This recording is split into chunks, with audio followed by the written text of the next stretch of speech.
செய்தியாக பார்த்து வருகிறோம். அமைச்சர் ஐ பெரியசாமிக்கு எதிரான வழக்கை ரத்து செய்தது உயர்நீதிமன்றம். அந்த அண்மை செய்தியை பார்த்து வருகிறோம். அமைச்சர் ஐ பெரியசாமிக்கு எதிரான வழக்கை ரத்து செய்து உத்தரவிட்டிருக்கிறது உயர்நீதிமன்றம். அண்மை செய்தியாக பார்த்து வருகிறோம். விவரங்களோடு இணைகிறார் செய்தியாளர் மதியழகன். மதியழகன், வணக்கம். இந்த வழக்கின் பின்னணி குறித்த விவரங்களை வழங்கலாம்.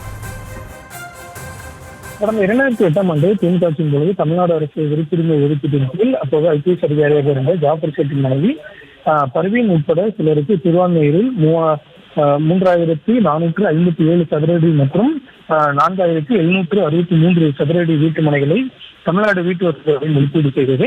இந்த ஒதுக்கீட்டில் முறைகேடுகள் நடந்துள்ளதாக கூறி அப்போதைய வீட்டு வசதித்துறை அமைச்சர் ஐ பெரியசாமி, ஜாஃபர் ஷேட், அவரது மனைவி பர்வீன் உட்பட 7 பேர் மீது லஞ்ச ஒழிப்புத்துறை கடந்த 2013ஆம் ஆண்டு அதிமுக ஆட்சியின் போது வழக்கு பதிவு செய்தது.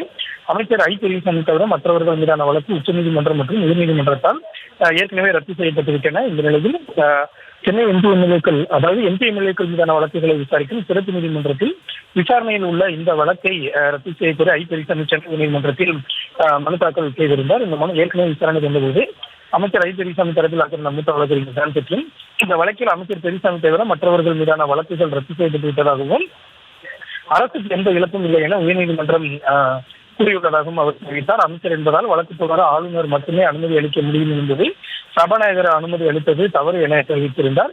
இந்த நிலையில் இந்த வழக்கு இன்று மீண்டும் விசாரணைக்கு வந்த பொழுது அமைச்சர் ஐ பெரியசாமி மீதான வழக்கை ரத்து செய்து நீதிபதி ஜி.கே. எழுந்தரையன் உத்தரவிட்டார்.